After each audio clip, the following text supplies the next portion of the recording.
요한복음 1장 35절부터 42절까지의 말씀입니다. 이 시간 제가 읽겠습니다. 우리 함께 따라서 읽겠습니다. 또 이틀날 요한이 자기 제자 중 두 사람과 함께 섰다가 예수께서 거니심을 보고 말하되 보라 하나님의 어린 양이로다. 두 제자가 그의 말을 듣고 예수를 따르거늘 예수께서 돌이켜 그 따르는 것을 보시고 물어 이르시되 무엇을 구하느냐 이르되 나비여 어디 계시오니이까 하니 예수께서 이르시되 와서 보라. 그러므로 그들이 가서 계신 데를 보고 그날 함께 거하니 때가 10시쯤 되었더라. 요한의 말을 듣고 예수를 따르는 두 사람 중에 하나는 시몬 베드로의 형제 안드레라. 그가 먼저 자기의 형제 시몬을 찾아 말하되 우리가 메시아를 만났다 하고 데리고 예수께로 오니 예수께서 보시고 이르시되 내가 요한의 아들 시몬이니 장차 게바라 하리라 하시니라. 아멘. 예수님의 제자 중에 오늘 나오는 주인공이 있습니다. 그 이름은 안드레입니다. 오늘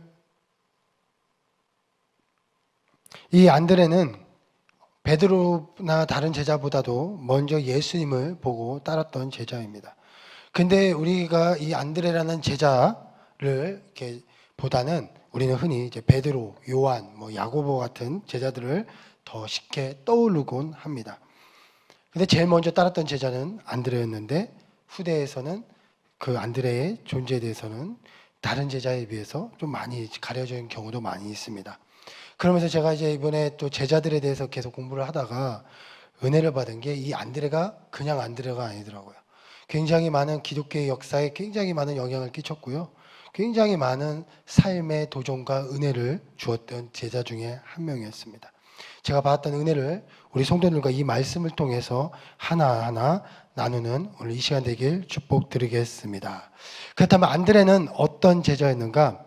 첫 번째, 오늘 말씀 보니까 안드레는 영적으로 늘 준비하는 제자였다는 사실입니다. 오늘 말씀해 보니까요, 36절에 이렇게 써져 있습니다. 예수께서 거니심을 보고 말하되 보라 하나님의 어린 양이로다. 이렇게 얘기를 하는 말씀을 봐요. 근데 이 말씀을 누가 얘기하냐면 세례 요한이 이야기를 합니다. 침례 요한이라고 하지만 성경에 있는 대로 그냥 말하겠습니다. 이 요한이 이야기를 하는데 이 말을 듣고 37절에 안드레가 예수님을 따랐다고 쓰여져 있습니다. 저는 이 말씀을 볼 때는 그냥 단순하게만 여겼습니다. 그냥 따랐겠구나. 그런데요, 이 당시 그러니까 요한이 가지고 있었던 이 세상의 인지도는 얼마나 대단한, 굉장히 대단한 선지자 중에 한 명이었어요. 상식적으로 봐도 이 세례 요한을 따르는 것이 당연한 거예요. 이렇게 생각하시면 되겠습니다. 저와 제 옆에 갑자기 저를 비교하면 안 돼요. BTS 같은 그런 스타가 딱 이렇게 막 있어요. 근데 제가 갑자기 옆에 나타나요. 누굴 먼저 쳐다보겠습니까? 물론 저를 쳐다보시는 분도 계시겠지만 대부분 그런 스타를 쳐다보는 거예요. 이 당시 세례 요한이 가지고 있었던 이미지는 너무나 대단하고 굉장한 영향력 있는 선지자와 같은 사람이었어요. 그런데 오늘 나오는 이 당대 이 예수님은 거의 무명에 가까운 존재였습니다. 무명에 가까우신 분이었습니다. 사람들의 눈에는 그렇게 등장하지 않았고요. 사람들에게는 별다른 생각이 그러니까 그렇게 막 이렇게 찾던 분이 아니셨어요. 그냥 예수님은 이적조차 그렇게 보이지 않았을 때였고요. 단지 그냥 요한이 침례준 그 외에는 그렇게 큰 흔적을 남겼던 때도 아니었습니다. 그런데 오늘 이 안드레가요, 요한이 얘기를 하죠. 오늘 말씀처럼 어린 양이로다 하니까 어떻게 했습니까? 안드레가 이 요한보다 누구를? 예수님을 따라갔다는 것이죠. 저는 이 사실에 대해서 굉장한 도전과 굉장한, 어떻게 보면 이 안드레가 대단하다라는 생각을 하게 되었습니다. 저는 이때 이런 생각을 하겠습니다. 왜 안드레가 이 예수님을 어떻게 보면 따랐을까? 한편으로 보게 되면 앞에 있는 말씀을 봐야 돼요. 제가 보겠습니다. 33절에 나를 보내어 물로 세례를 베풀라 하신 그이가 나에게 말씀하시되 성령이 내려서 누구 위에든지 머무는 것을 보거든 그가 곧 성령으로 세례를 베푸는 이인 줄 알라, 이렇게 말씀을 선포해요. 누가? 요한이 이렇게 막 얘기를 합니다. 그런데 이 말씀과 인용되어진 구절을 하나 보면요, 이사야서에 보면 11장 1절 2절에 이새의 줄기에서 한 싹이 나며 그 뿌리에서 한 가지가 나서 결실할 것이요 그에 의해 여호와의 영, 곧 지혜와 총명의 영이요 모략과 재능의 영이요 지식과 여호와를 경외하는 영이 강림하시니, 이렇게 써 있습니다. 그러니까 성령이 임하는 그 장면, 그분이 메시아임을 이사야가 이야기를 했고, 그것에 대해서 요한이 어떻게 해요? 그분이 바로 정말 메시아라는 사실을 이야기를 한 거예요. 이거를 누가? 세례 요한이 이야기를 합니다. 안드레가 그 얘기를 듣는 거예요. 그러면 그 얘기를 들었을 때 정말 그냥 단순히 요한이 그 당시 최고의 어떻게 보면 말씀을 전하고 하나님의 대언자적인 역할을 했던 사람이기 때문에 이 안드레가 그냥 그 사실을 그냥 그것만 봤으면 예수님을 절대 따라가지 않았을 겁니다. 요한만 봤으면. 그는 이 어떻게 보면 이 말씀의 의미를 알던지, 아니면 영적 안목이 뛰어나든지, 아니 뭔가 영적인 지혜가 있었기 때문에 예수님이 보일 때 아무런 어떻게 보면 초라해 보이는 하나의 무명의 존재임에도 불구하고 안드레는 그분이 정말 메시아임을 알아봤다는 거예요. 저는 이 사실을 보면서 굉장한 한편으로는 도전과 은혜를 받았다는 것이죠. 그냥 우리가 단순한 외적인 것만 봤으면 당연히 요한을 따라야 되는 거예요. 그런데 요한의 한마디와 그를 통해 전해지는 메시지와 그를 듣고 안드레가 무엇인가 알기 때문에, 아니 영적인 뭔가 분별력이 있기 때문에 예수님을 정말로 알아보고 모든 것을 내려놓고 따라갔다는 사실입니다. 그러면 이 안드레가 여러 가지 특징 중에 이런 특징을 가지고 있지 않겠습니까? 그가 어느 것인지 몰라요. 성경이 정확하게 등장하지 않았으니까. 구약의 말씀을 정확하게 알던가, 메시아에 대해서, 아니면 그가 영적 분별력이 뛰어나든가, 아니면 뭔가 지혜롭던가, 아니면 예수님을 보고 정말로 뭔가 성령이 감하게 임해서 그가 마음이 동했던가, 그가 그만큼 무엇인가 특별한 영적인 것을 볼 수 있는 그가 준비가 되어 있었기 때문에 예수님이 등장해도 그를 따르고자 하는 그런 마음이 있었다는 사실, 저는 이 말씀을 통해 다시 한번 느끼게 되었다는 것이죠. 우리 사랑하는 성도님들, 저는 이 말씀 보면서 그가 무엇이든 간에 그는 항상 어떻게 보면 무엇인가 그런 말씀에 대한 사모함, 아니면 메시아에 대한 사모함, 무엇인가 등장할 어떻게 보면 하나님의 선지자의 그런 사모함, 그 마음을 항상 가지고 준비하였던 사람이란 겁니다. 그러니까 그 순간에 예수님 앞에 따라갈 수 있는 용기가 생기고 따라갈 수 있는 영적인 분별력이 생겼다는 것이죠. 우리가 아무리요, 제 생각이 뛰어나고 아무리 제가 무슨 일을 할 때 저도 어느 일에 막 집중하게 되면 남의 말이 잘 들리지가 않습니다. 제 행동이 맞다고 생각해요. 그래서 그 행동대로 그것을 결정하고 그렇게 하고 싶을 때가 굉장히 막 있을 때가 있어요. 그런데요, 기도하거나 하나님 앞에 말씀하거나 책을 읽고 뭔가 이렇게 할 때 하나님께서 깨달음을 주셔요. 또 그렇게 하면 안 된다. 최근에도 어떤 그 계기를 해서 또 제 자신에 대해서 다시 한번 또 깨닫는 또 책임님의 시간이 있었어요. 그때 그런 어떻게 보면 그런 깨달음을 통해서 내가 딱 붙잡으면 어떻게 됩니까? 내 삶이 변화되어지고 하나님의 뜻을 정확하게 잡을 수가 있게 된다는 것이죠. 만일 제가 아무런 준비를 하지 않고 기도하거나 말씀을 읽거나 뭔가 하나님이 주신 책들을 읽지 않으면 어떻게 되겠습니까? 그 순간 하나님의 메시지를 잡지 못할 때가 얼마나 많이 있습니까? 그래서 오늘 우리에게 중요한 것은 우리가 오늘 이 안드레처럼 우리가 항상 영적인 기도나 아니 영적인 말씀이나 무엇인가를 통해서 내가 항상 영적으로 깨어있을 준비를 해야 된다는 겁니다. 준비를 하였을 때 어느 순간 하나님의 주신 그 메시지를 우리가 잡을 수가 있는 것이고요. 어떻게 보면 하나님께서 보여주신 그 뜻을 정확하게 잡을 수가 있는 것이고요. 안드레처럼 요한의 메시지를 듣고 움직일 수 있는 용기도 생기는 것이고요. 그래서 우리가 이 시대일수록 어떻게 합니까? 더 영적인 것들을 사모하며 더 분별력 있으며 안목을 가진 우리 한 사람 한 사람이 되어야 될 줄 믿습니다. 그래야 우리가 더 하나님 앞에 귀한 쓰임으로, 하나님 앞에 귀한 이 시대에 더 영적 분별력이 있는 사람으로 우리가 갈 수 있다는 사실입니다. 하나님의 뜻이 있습니다. 이 당시에 메시아가 아무리 등장해도 영적 분별력이 없으면 어떻게 되겠어요? 메시아를 따라갈 수가 없는 거예요. 예수님은 거짓이라고 백날 얘기했을 거예요. 그러나 영적인 분별력이 있는 사람들, 제자들, 그리고 그 당시에 많은 사람들은 예수님을 따르기 때문에 정말 구원의 역사를 경험하지 않습니까? 마찬가지죠. 이 시대에 우리는 더 중요한 것은 영적으로 깨어서 준비되어져서 하나님의 주신 그 메시지를 붙잡고 하나님 앞에 더욱더 흔들림 없이 나아가는 그런 우리 한 분 한 분 성도님 되어야 될 줄 믿습니다. 그래서 오늘도 그렇게 정말 영적인 준비로 하나님 앞에 준비되어진 우리 한 사람 한 사람 되시는 성도님 되시길 축복드리겠습니다. 두 번째로, 안드레는 영적인 그런 준비도 있었지만요, 작은 것에도 최선을 다하는 제자 중에 한 사람이었다는 사실입니다. 그가 41절에 보니까요, 그가 먼저 자기의 형제 시몬을 찾아 말하되 우리가 메시아를 만났다라고 자기 형제 베드로에게 전하는 장면이 나옵니다. 그는 예수님만을 따르기만 한 것이 아닙니다.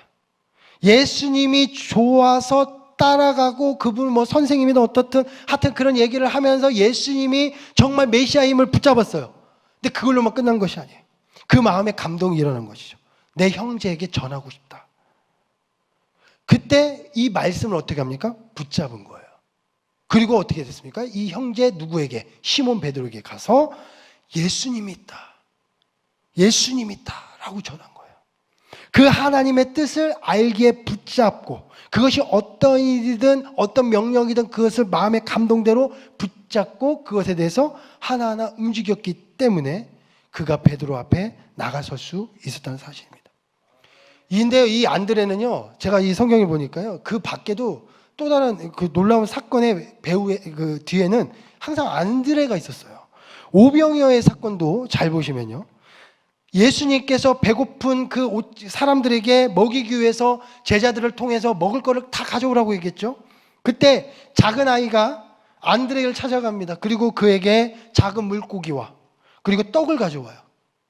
그때 이 안드레의 입장에서는 이걸 가지고 무엇을 쓰겠어? 라고 생각했으면 어떤 역사도 일어나지 않았을 겁니다. 근데 이 안드레는요, 어떻게 합니까? 그것을 있는 그대로 받아서 누구에게? 예수님에게 전달하는 역할을 합니다. 그것이 그의 입장에서 이게 작은 아이든 이것이 개수가 적든 이걸 어떻게 하나님 앞에 드려서 이걸 또 괜히 가져갔다가 혹시 꾸중이라도 받을까? 이런 상상의 날래를 폈으면 그는 아무것도 못했을 거예요. 근데 있는 그대로 그냥 받아들이고 그냥 움직인 거예요. 그랬더니 어떤 일이 일어납니까? 이 아이가 드린 이 물고기와 떡을 통해서 예수님께서 기도해 주시고 나중에는 어떤 일이 일어나요? 오병이어의 대사건이 이때 이루어진 것이죠. 그 중간 통로를 바로 이 안드레라는 이 하나님의 제자가 했다는 것이죠. 예수님의 제자가 했다는 것입니다. 그는 어떤 상황에서든 의심하지 않고 하나님 앞에 있는 그대로 하나님 앞에 드렸던 바로 믿음의 결과의 모습을 바로 이 오병이어를 통해서 우리가 알 수 있다는 사실이죠. 우리 전도왕 하면요, 무디라는 사람을 기억하실 겁니다. 이 무디라는 사람은 우리가 다 아시는 분은 이제 아시겠지만 그를 전도한 사람에 대해서는 많이 알지는 못합니다. 저도 이번에 알게 되었는데 에드워드 킴버리라는 사람이 있습니다. 이 사람이 어느 날 무디가 이제 그 당시 무디가 보스턴에서 구두를 고치고 있었대요. 막 구두를 고치고 구두방에서 일하는 사람이었는데 킴버리 한 교회 주일학교 교사였다는 겁니다.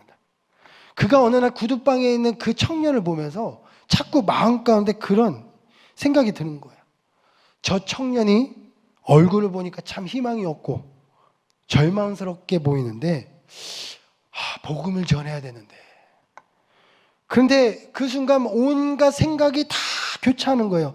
혹시 전하다가 저 청년이 말을 안 들으면 어떡할까? 혹시 신뢰가 되지 않을까? 또 방해받지 않을까? 막 온갖 망설이다가 그가 그 순간 용기를 가졌다는 거예요. 그리고 한마디 했습니다. 예수님 믿으세요. 그리고 소망을 갖고 구원을 경험하여 하나님의 아들이 될 수 있습니다 라고 전했어요. 그런데 이 말 한마디가 무디의 가슴에 비수같이 꽂혀서 그를 회개시키고 하나님의 사람이 되게 만들었다는 겁니다. 그리고 이 무디는 이를 통해서 이 킴벌을 통해서 전도되어지고 하나님 앞에 크게 쓰임받는 전도의 사람이 되었다는 것이죠. 이게 누구로부터 시작됐습니까? 킴볼이라는 한 사람이 갈등하다가 그냥 한마디 전한 그 말 때문에 이루어졌다는 사실이죠. 우리 하나님 앞에 우리에게 주어진 많은 하나님의 감동들, 그때마다 우리가 하나님 앞에 우리가 해야 될 것은 그것을 붙잡고 그냥 하나님을 바라보며 나가야 되는 그 믿음의 모습인 줄 믿습니다. 그냥 하나님 앞에 내가 그 사람을 위해 기도하고 싶다면 그냥 그 사람을 놓고 그냥 그 즉시 기도할 때 어떤 역사가 일어날지 모르는 거예요. 하나님 앞에 내가 오늘 말씀 한 구절 읽고 싶다 할 때 그냥 그 말씀 한 구절 그냥 빨리라도 한번 읽어보면 어떤 역사의 삶의 변화가 일어날지 몰라요. 갑자기 어떤 찬양이 듣고 싶다, 그때 그 순간 그 찬양을 듣고 나아갈 때 내 삶에 어떤 깨달음이 올지 모르는 거예요. 저도 책꽂이에 책들이 막 쌓일 때가 있어요. 그러면 제 순간 막 이렇게 책을 살려다가 갑자기 충동적으로 막 저 책 사고 싶은데 막 할 때가 있습니다. 그럼 그 책을 사요. 그냥 삽니다. 근데 안 읽어요. 그냥 책꽂이 한쪽에만 먼지 쌓이듯이 막 있어요. 어릴 때 그런 책들도 있습니다. 그런데요, 그 책이 그냥 샀잖아요. 그냥 뭔가 감동이 있어서 샀는데 나중에 보니까요, 막 어릴 때 1년 지나서 그 책이 쓰임받을 때가 있어요. 제가 그런 경험을 한두 번 한 게 아닙니다. 하나님의 그 순간 나에게 주신 그 감동은 이루 말할 수 없는 거거든요. 그냥 그게 그냥 이루어진 게 아니라 하나님의 무엇인가의 깊은 뜻이 있기 때문에 나에게 보여주신 거 아니겠습니까? 내가 저 영혼을 보이게 하거나 내가 저 순간 저 일을 보이게 하거나 내가 저것을 해야겠다는 그 감동이 온다는 것은 하나님께서 주신, 아까 말했던 안드레에게 주신 베드로를 가라, 무디를 가라 하는 그런 메시지처럼 나에게 주신 하나님의 귀한 뜻인 줄 믿습니다. 제가 이 자리에 설 때 제가 예전에 한번 간증을 했었던 것 같기도 하고, 아니 자세하게 했는지는 잘 기억이 안 나서 제가 그냥 또 감동을 받아서 또 이야기를 하는데요. 제가 전도되어졌던 그 계기가 정말 단 하나였습니다. 제가 아무리 여러 가지로 지금까지 많은 얘기를 했는데 진짜 단 한 가지더라고요. 저번에 한번 이야기를 했던 것 같아요. 그냥 또 이야기하겠습니다. 감동으로. 제가 학교에서 수련회, 대성고등학교 1학년 때 수련회를 갈래 아니면 와인티를 갈래 하려다가 제가 그냥 밥 잘 주는 와인티나 가야지 해가지고 그때 친구들 다 가길래 그냥 그 극기 훈련하는 것보다 그게 좋다고 해서 그걸 갔는데 그냥 먹고 잘 있었습니다. 근데 제 머릿속에 딱 기억 남는 거는 눈 감고 딱 일어섰을 때 앞에 한 60여 명의 언니가 아니죠. 누나, 형들이 막 서 있는 거예요. 크루세이더스 써 있어가지고. 그리고 그 순간 손을 흔들어 주는데 딱 아무것도 기억 안 나요. 딱 한 가지. 제가 그대로 재현하면 이 손바닥을 딱 흔들고 반가워요. 이렇게. 반가워요, 여러분. 하는데요. 딴 건 하나도 안 보이고 사모가 있어서 어떤 누나가 제 눈에 딱 보이는 거예요. 와. 그리고 그 누나가 저한테 반가워요를 하는 것 같아요. 그 순간 정말 그게 천사의 얼굴처럼 보여서 교회 가고 싶다 그런 거예요.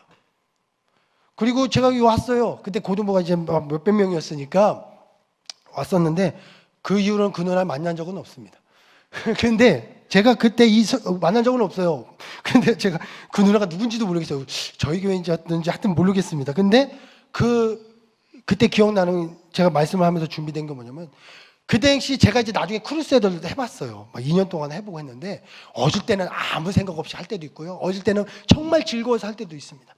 근데 그 순간 이 즐거워서, 그 누나에게는 그 즐거워서 그냥 손바닥 한번 열심히 찬양으로 흔들어줬잖아요. 60명 중에 내가 한 번 흔든다고 해서 뭐가 표가 나겠습니까? 그러나 그 누나는, 죄송합니다, 그 자매님은 열심히 손을 흔들어줬는데 그것 때문에 김지용 목사가 은혜를 받은 거예요. 이 한 번의 손바닥 흔듦이 그냥 열심히 율동 한 번 했는데 그게 은혜를 주는 거죠. 이게 바로 이를 통해서 하나님 앞에 우리에게 보여주신 크신 하나님의 은혜로 이렇게 찾아오신다는 겁니다. 우리 사랑하는 성도님들, 오늘 이 베드로를 안드레가 자기 형제를 소개해줬기 때문에 놀라운 베드로가 만들어진 거예요. 안 그랬으면 베드로는 이 세상에 안 났죠. 그 형제 내가 어떻게 소개해줘야 돼? 나 그래도 형제는 좀 그렇잖아요. 전도 제일 힘든 게 그렇잖아요. 형제들이잖아요. 그런데 그 형제를 데리고 온다는 거, 그 메시지를 듣고 데리고 왔다는 거. 그렇기 때문에 큰 하나님의 역사가 이 베드로를 통해서, 안드레를 통해서 시작됐다는 거. 우리 사랑하는 성도들을 기억하시고, 내 주변에 아니면 내 마음 가운데 조금이라도 어떤 메시지가 있다, 그것에 대해서 하나님 앞에 붙잡고 나가시는 저와 성도 되시길 축복드리겠습니다. 세 번째로 안드레는요, 2인자가 되어도 묵묵히 따르는 제자였습니다. 베드로를 데리고 왔어요. 근데 오늘 말씀해 보니까 데리고 예수께로 오니 예수님께서 보시고 뭐라고 말씀하시냐면 내가 요한의 아들 시몬이니 장차 개바라 하리라 하시니라. 전 이 말씀 보고요, 이 안드레의 마음이 느껴지기 시작해서 얼마나 질투가 났을까. 그렇잖아요. 안드레가 전도를 해왔는데 예수님께서 보자마자 야 안드레야 너는 훌륭한 제자니라, 이렇게 훌륭한 아들을 데리고 왔느니라, 할렐루야, 이렇게 했으면 얼마나 좋겠어요. 그런데 예수님은 할렐루야가 아니라 전혀 엉뚱한 자기가 데리고 온 베드로를 보면서 이야 하면서 마지막에 뭐라고 말씀하십니까? 네 이름은 개바라 베드로라, 이름을 바꿔줘요. 내 이름도 안 바꿔줬는데 나 전도했단 말이에요. 나 이렇게 하나님 했단 말이에요. 하나님 나 이렇게 열심히 했는데 왜 내 칭찬을 안 해주고 엉뚱한 내가 전도한 그 사람의 이름까지 바꿔주십니까? 전혀 제 감정이 들어간 것은 아니고 하나님의 은혜로. 저는 이 말씀 보면서 야 이게 얼마나 이 안드레 심정이, 물론 안드레가 물론 제가 그 심정까지는 모르지만 저는 이 말씀 보면서 참 그런 마음이 들겠더라고요. 들 것 같은 느낌이 듭니다. 자기가, 우리도 그렇잖아요. 하나님 앞에 했는데 아니 나보다 이상하게 나중에 한 사람이 더 칭찬받을 때 우리 성도님들 어떻습니까? 기분이 막 직장에서 막 일하는데 나보다 후발주자로 나타난 사람이 더 칭찬받고 후발주자로 나타난 그 사람이 더 잘되고, 야 그러면 막 기분도 조금 상하고요. 교회에서 일하다 보면 또 그럴 수도 있고 막 하여튼 여러 가지 얼마나 많이 있습니까 상황이. 그럴 때 우리 성도님들 어떤 마음이 들까요? 또 오늘 보니까요, 베드로라 마태복음 10장 2절에 베드로라는 시몬을 비롯하여 그의 형제 안드레라고 합니다. 후대 사람들이 평가하기를요, 베드로라는 시몬을 비롯하여 그의 형제 안드레라고 평가를 해요. 사람들의 이제 그러니까 입 속에서는 베드로가 안드레보다 더 뛰어난 제자, 더 하나님 앞에 훌륭한 제자로 더 두각이 나타나기 시작하는 거예요. 그러니까 이 모든 사람들이 야 베드로 이야기를 많이 합니다. 예수님이 데리고 가도 세 제자면 베드로, 야고보, 요한이죠. 뭐만 하면 베드로죠. 반석이라죠. 너 살아계신 하나님. 칭찬은 다 베드로가 듣고 어떻게 보면 자기는 그 안에 잊혀진, 어떻게 보면 좀 조용한 존재로 있다는 것이죠. 그 밖에 뿐만 아닙니다. 그는요, 요한복음 12장 21절에 어떤 사람이 찾아옵니다. 그들이 갈릴리 벳세다 사람에게 빌립에게 가서 청하여 이르되 선생이여 우리가 예수를 배우고자 하나이다. 그러니까 예수님 보고 싶다고 합니다. 안드레에게, 빌립에게. 그랬더니 빌립이 안드레에게 가서 말하고 안드레와 빌립이 예수께 가서 또 말하고. 그러니까 한마디로 어떻게 보면 중간 메신저적인 역할을 하는 거예요. 이 당시에 이걸 가지고 만학자들이 이제 안드레는 메신저적인 역할을 했을 것이다. 어떻게 보면 약간 비서도 되지만 그냥 전달해주는 그런 역할. 아까 오병이어도 그렇잖아요. 다 전달하는 역할입니다.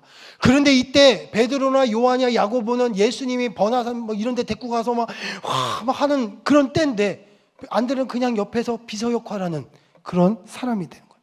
시기 질투하면 얼마든 시기 질투합니다. 꼭 이러면 또 옆에서 얘기하죠. 야, 네 형제는 저렇게 잘 나가는데, 아니 저렇게 대우받는데 이름도 바꿔준대. 야, 너는 이상하다. 예수님이 안 좋아하는 거 아니야?